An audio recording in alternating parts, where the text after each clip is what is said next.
So that time of the week again, it's Friday night, and it's the LA Cinema Film Quiz, November the 27th, 8:30, and action. Oh, I nearly went deaf there in that ear. Good evening, everyone. Welcome yet again to another edition of the LA Cinema Quiz. My name's James. This is the third Friday in a row for the LA Cinema Film Quiz during the second UK government lockdown. I think most of you probably know the score already. We got one person logged in, the Dutch film boy. Buff, sorry, thanks for joining us.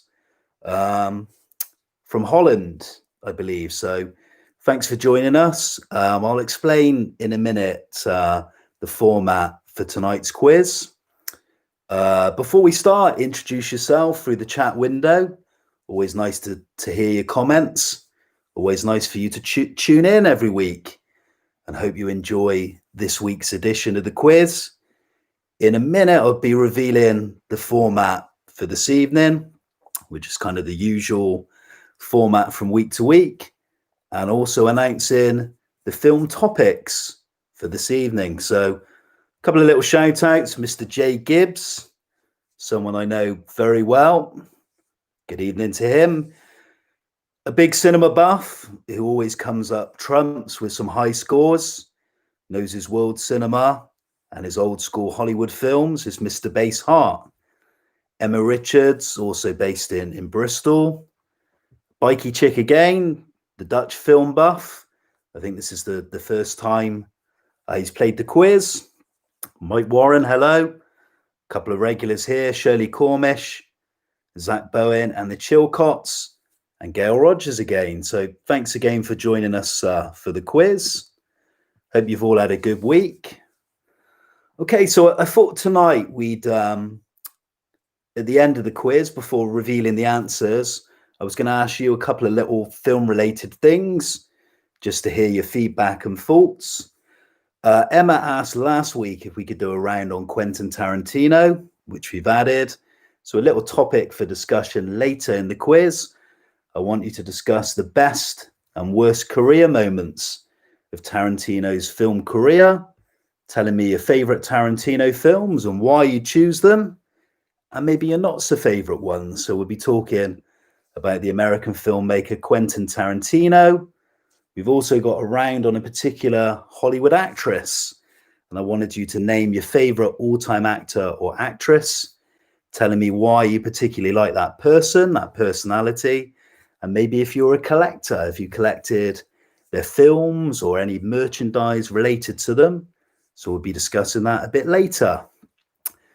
So here's the topics for tonight. It will be the usual 5 rounds, comprising of 10 questions per round. We'll reveal the answers at the end. The only thing I'll ask is we've got the chat window.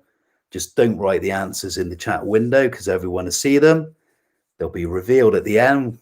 Tally up the scores, and we'll see if you got an A+ or maybe a C-. We'll see your scores for the third edition of the LA Cinema Quiz. So here are tonight's topics. Round number 1 was a recommendation from last week's quiz. It came from the Richards here in Bristol, where we're based doing the quiz.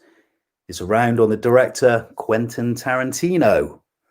So round number 1, the films of Quentin Tarantino, or questions related to his films.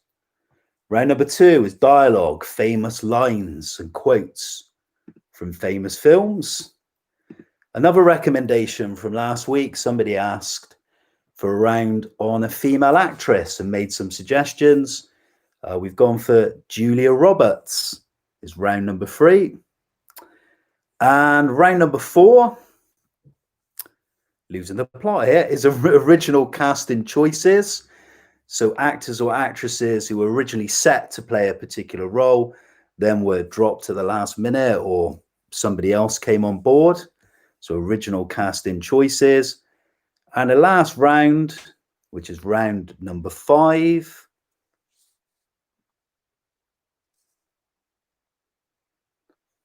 oh, I'm definitely losing the plot. Can't even see what round number 5 is. Bear with me a second. I haven't even been drinking either tonight. So round number 5, the last round, is real life scandals. So films based around real life scandals. Okay, to begin with, I was going to pick a few recommendations for the week. Anything I've been watching, sometimes some pickups, so DVDs, Blu-rays I've been purchasing. And then my first recommendation for the week, what I've been watching throughout the week, and see if you've seen this particular film as well. So to start with, normally everything's film related. I thought for a change, I'd do a couple of CDs. I'm a big music fan, as you probably know. Love my cinema and I love my music. So I pick out a couple of recommendations. My first one, it was a CD I picked up last week. I believe there's a film on this particular musician, songwriter. I picked up the best of Ian Drury. I don't know a particular lot about Ian Drury and the Blockheads. They've kind of bypassed me completely. And a friend of mine was really bigging up their music from the post-punk period, saying what a prolific writer, songwriter Ian Drury was. And I've been listening to this pretty much all through the week, and I love it. I love Ian Drury's songwriting. I think the band are brilliant as well. Classic stuff.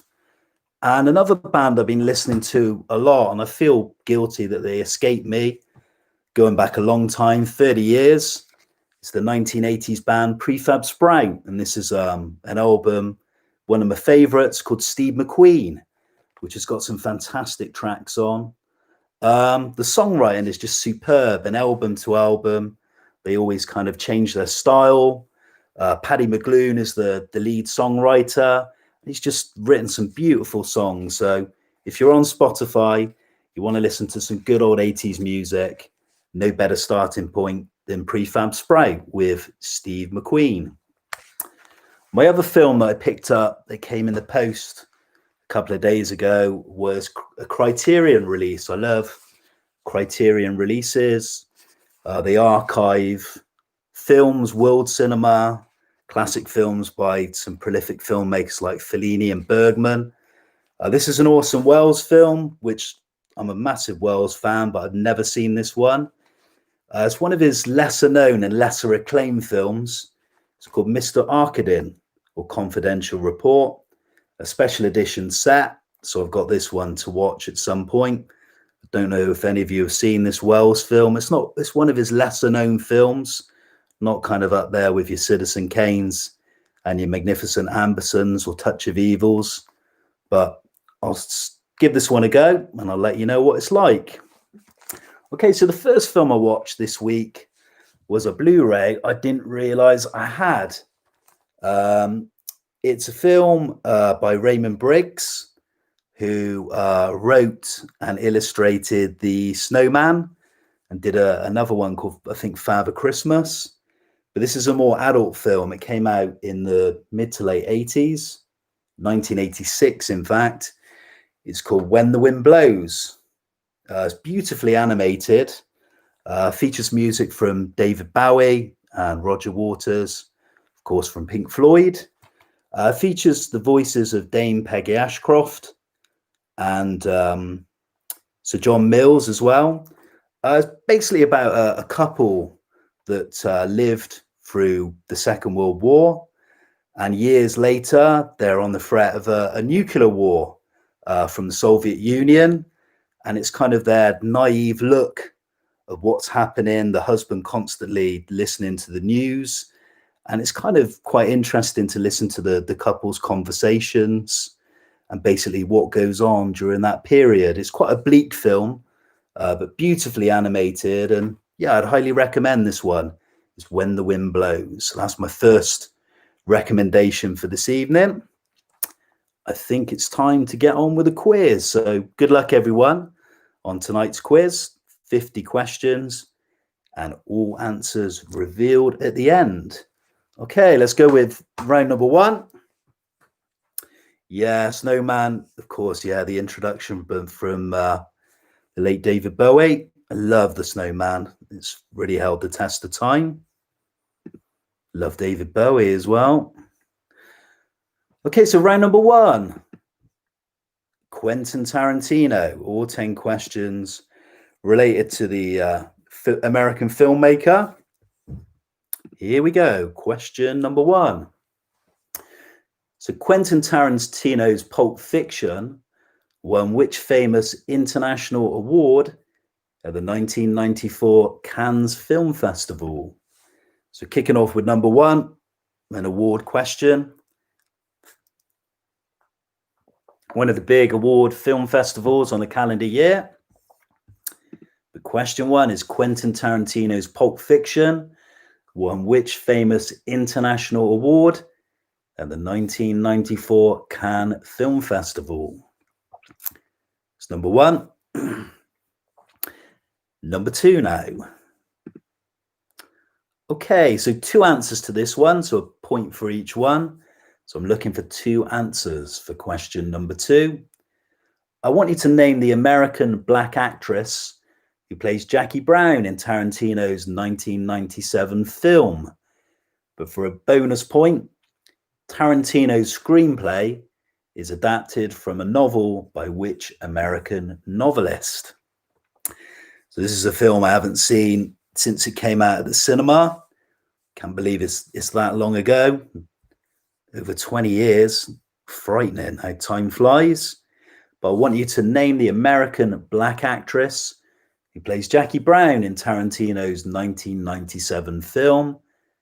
And for the bonus point, Tarantino's screenplay is adapted from a novel by which American novelist? A novelist who several of his films have been adapted to cinema successfully. Number 3, Quentin Tarantino films. So this line of dialogue is spoken in Pulp Fiction by the character Butch. And the line is, Zed's dead, baby. Zed's dead.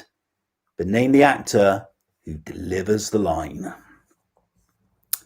So a line of dialogue in Pulp Fiction is delivered by the character Butch. And the line is, Zed's dead, baby. Zed's dead. I want you to name the actor who delivers that line in the movie. Okay. Next one. Okay, we move on to number 4. Okay, slightly harder this one.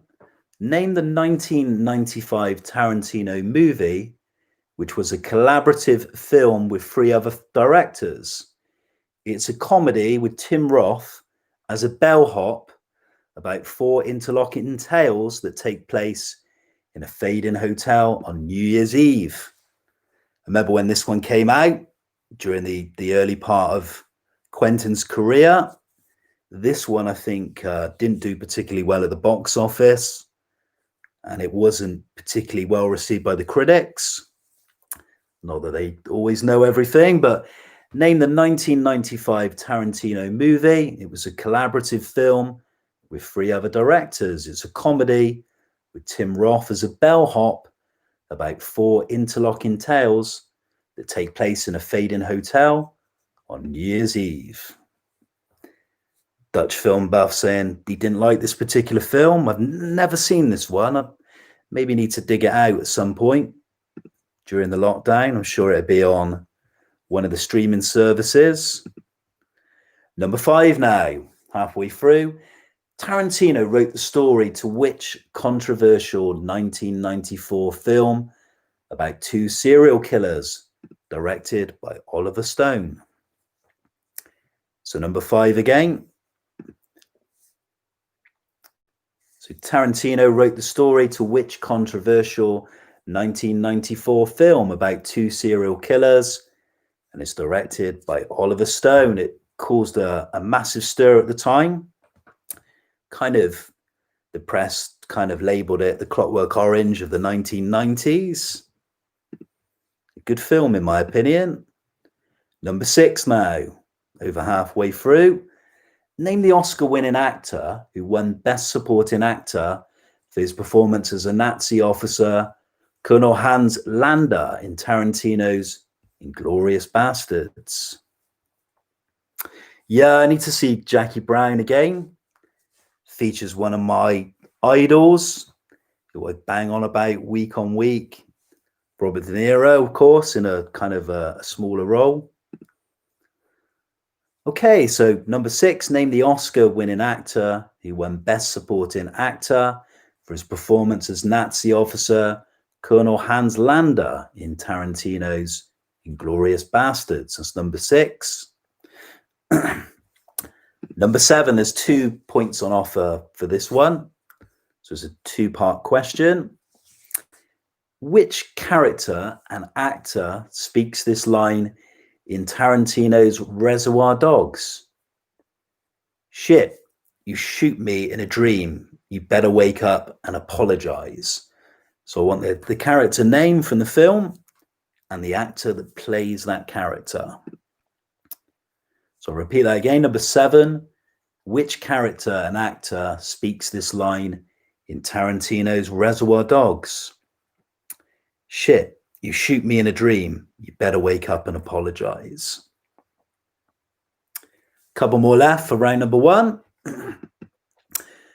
Number 8, who plays the villain Bill in Tarantino's Kill Bill volumes 1 and 2?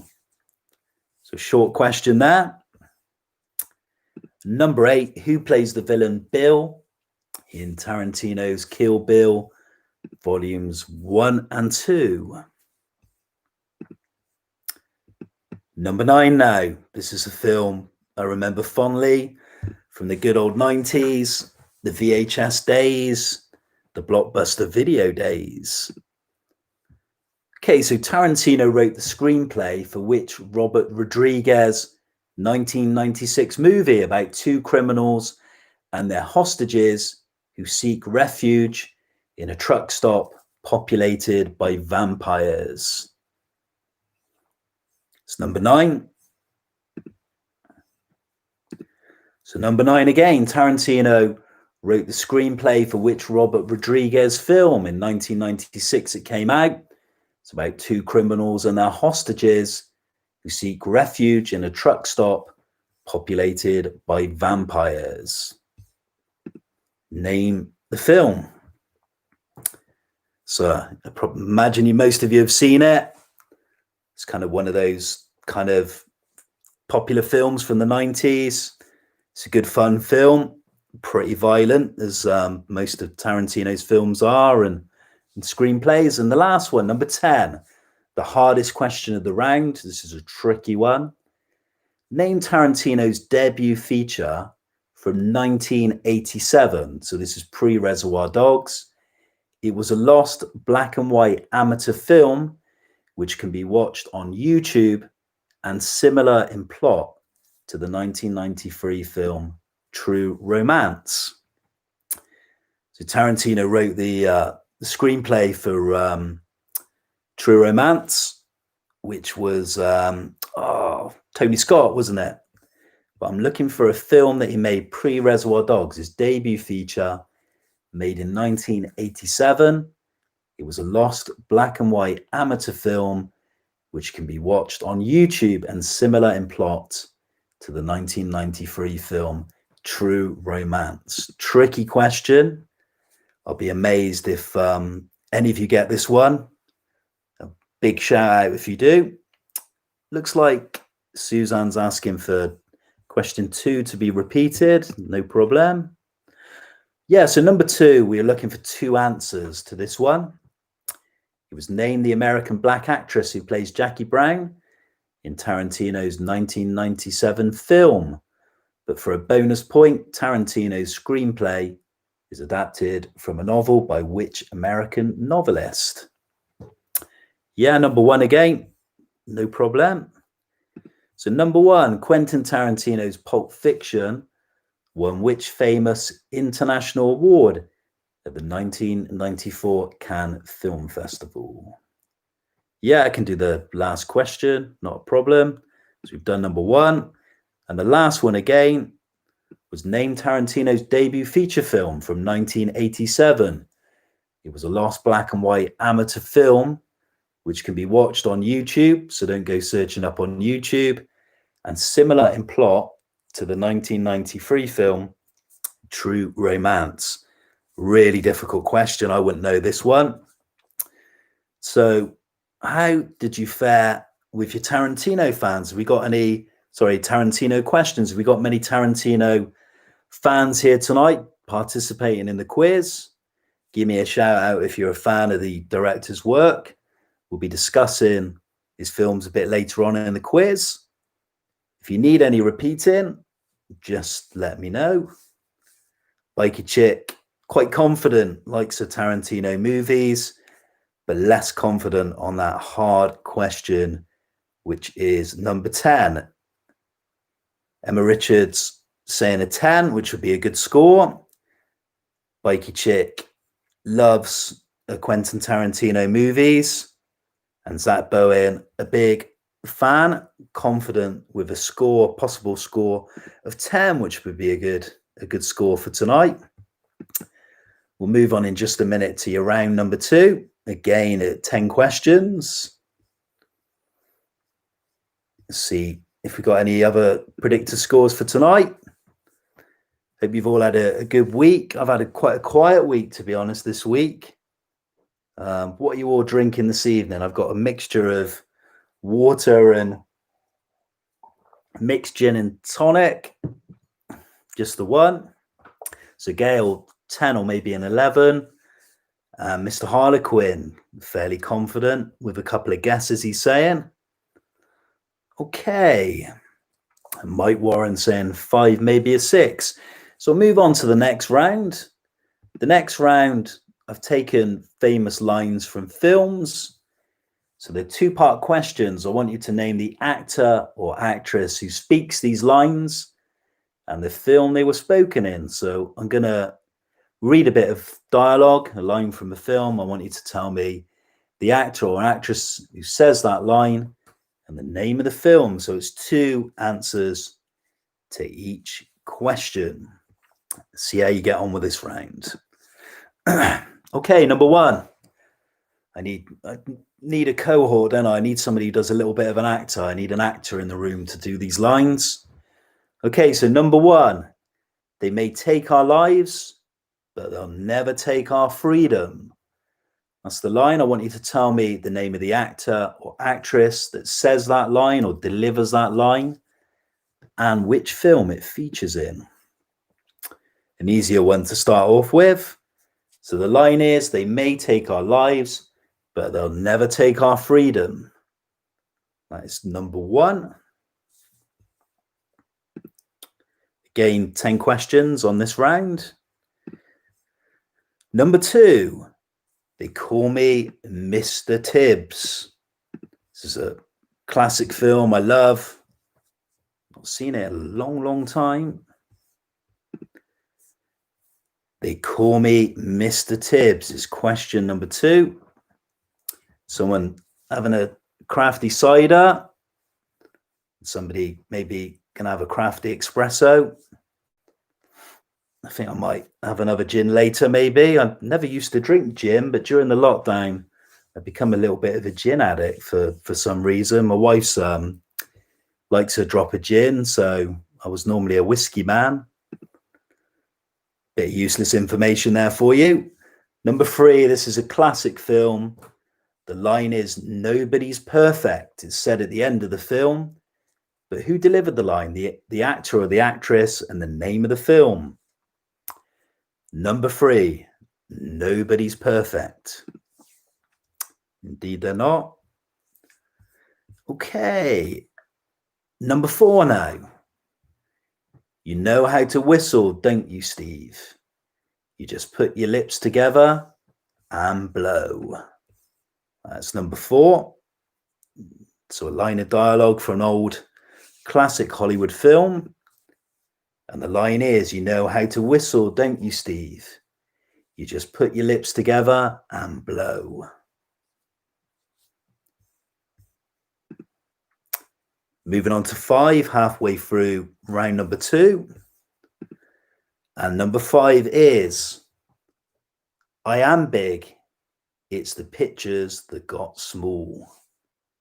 Number 5, I am big. It's the pictures that got small. So who delivered the line? The actor or the actress? And which film does it feature in? another classic film. Beautifully written script. Screenplay for that particular film is very well written. Brilliant film. One of my favorites. Number 6, another film I watched during the lockdown. Kind of relevant to what's going on in the world today with politics. I'm as mad as hell, and I'm not going to take this anymore. That's number 6. Who delivers the line? What film is it featured in? I'm as mad as hell, and I'm not going to take this anymore. Okay. Number 7, really short line, this one. I see dead people. So number 7, I see dead people. So again, we're looking for 2 answers to this one. The performer, the name of the person that says the line, and the name of the film it features in. Number 8, 3 more left. Classic line now. I think this is the beginning of a beautiful friendship. So number 8, I think this is the beginning of a beautiful friendship. Tell me the name of the person, the film personality that says that line, and the name of the film. 2 to go. Another classical line. Frankly, my dear, I don't give a damn. This, I did note, was voted the most famous line from a film. But what film? And name the actor or actress that says the line. It's, frankly, my dear, I don't give a damn. And the last one, number 10, the final one of round number 2. The 10th question is, fasten your seatbelts. It's going to be a bumpy night. So number 10 again, fasten your seatbelts. It's going to be a bumpy night. That's 10, the full 10 for the second round. Your famous lines, your quotes from films. You had some classical lines in there. Any of you need any of the questions repeating? If so, let me know and I'll shout them out again. Not a problem at all. And how did you fare? Did you enjoy that round, or was it a little bit too tricky? I added a couple ones at the end, a little bit more famous and perhaps more iconic in the history of the golden age of Hollywood cinema. That gives you some clue there. How did you fare with your lines from films? Any rough predictions on scores? Do you think you were top of the class or bottom of the class with this one? Was this a good round for you, or maybe a bit of a struggle? We'll get some scores. I'll repeat any if you need it, and then I'll come on to the second film I watched during the week, Mr. Baysart, the film cineast himself, 19 or a 20, which would be a good score. Suzanne Chilcott asking for number 3, no problem. Mr. Harlequin, very confident, thinks he's got them all right. And Mike Warren, not so keen on this round. So number 3, yeah, it was a short line. It was nobody's perfect is number 3. So name the actor or actress that delivers the line and the name of the film.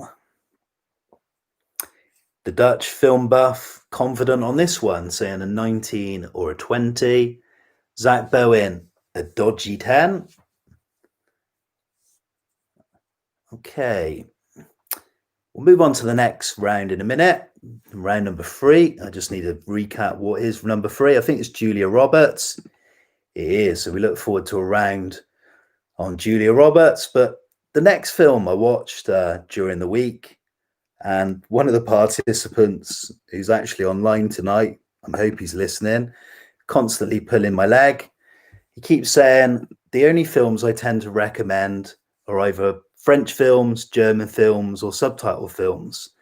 So I thought I'd be a bit of a smart ass. And my second recommendation, surprise, surprise, Mr. Gibbs, J. Gibbs, is another subtitled film. So during the lockdown, I've been watching Andrei Tarkovsky films.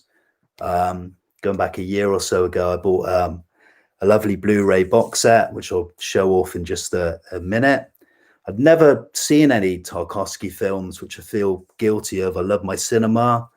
I love all forms of cinema, but I have a particular softbox spot for world cinema, and felt ashamed never to ever watch a Tarkovsky movie. So I watched Stalker, which I recommended during the first lockdown, which I thought was an incredible film. I'm yet to watch Solaris, which is on my plans and radar for next week. But the film I watched this week was one of his early ones. It might have been one of his first films. It was a recommendation from someone. It's a film called Ivan's Childhood. It features in this lovely Blu-ray box set, which I think is called Sculptures of Time by Artificial Eye and Curzon. It's quite a hefty set, so I don't want to drop that one on my foot. They're stunning films. They really are. Mirror was another one I watched, which was a recommendation a couple of weeks ago. So this is a film. It's basically about a young Russian boy. He's an orphan. It was made in 1962. It's set during the Second World War. He's a 12-year-old Soviet orphan, works for the Soviet army. And it's basically, he's a scout behind German lines, and he basically strikes a friendship with three sympathetic Soviet officers. For Tarkovsky, it's quite a short film. His films are normally 2 hours plus. This was 90 minutes. And it's a very good film, a very good early film from Tarkovsky. His films are beautifully filmed. The thing I thought was interesting about it, I thought it would be solely set from the boy's perspective, but it's not in particular. But it's a really good film. If you like Tarkovsky and you've never delved into his early stuff, and you want to just watch something a little bit short, quite thought-provoking, check out this one. Some stunning imagery, some good performances, and a really good Russian film from the 1960s. So a recommendation. Hopefully Jay Gibbs will be watching this one. So another recommendation for later, which is a Hollywood film from my childhood from the 1980s. I'll let you know what I thought of that one, and I'll be interested to see if you know that film as well. So Dutch film boy Buff, saying Tarkovsky is one of his favorite directors. Yeah, his films are really stunning. If you love your world cinema, if you're maybe a Kubrick fan and you want kind of an alternative to that, look no further than Tarkovsky. He's an incredible director. Okay, less of me waffling. We'll go on to round number 3, which is Hollywood actress Julia Roberts now. 10 questions. Here we go, 10 questions on Julia Roberts, and we start with number 1. Okay, so Julia Roberts won the Academy Award in 2001 for playing which unemployed single mother who becomes a legal assistant and brings down a Californian power company accused of polluting a city's water supply? So I think she's only won the one Oscar, Julia Roberts, but nominated on several occasions for the Academy Award. She won on this occasion. It was a film in 2001. She plays an unemployed single mother who becomes a legal assistant that brings down a Californian power company accused of polluting a city's water supply. But what is the name of the movie? A little bit of gin and move on. Question number 2. We're on round number 3. It's the third lockdown quiz. Okay, name Julia Roberts' male co-star in the films Runaway Bride and Pretty Woman. So I'm looking for a male co-star. So who is Julia Roberts' leading man in Runaway Bride and Pretty Woman? Next question, we're going to go back to the early 90s. This is a film that used to always be on ITV in the UK. It used to always be on about after the news, like the 10 o'clock news. It's not a bad little film. So number 3, Roberts plays a young woman who fakes her own death in an attempt to escape her nightmare marriage. She co-stars with Patrick Bergen in the 1991 thriller, but name the film. 1993. They separated in March 1995 and subsequently divorced. Okay, so number 5 again.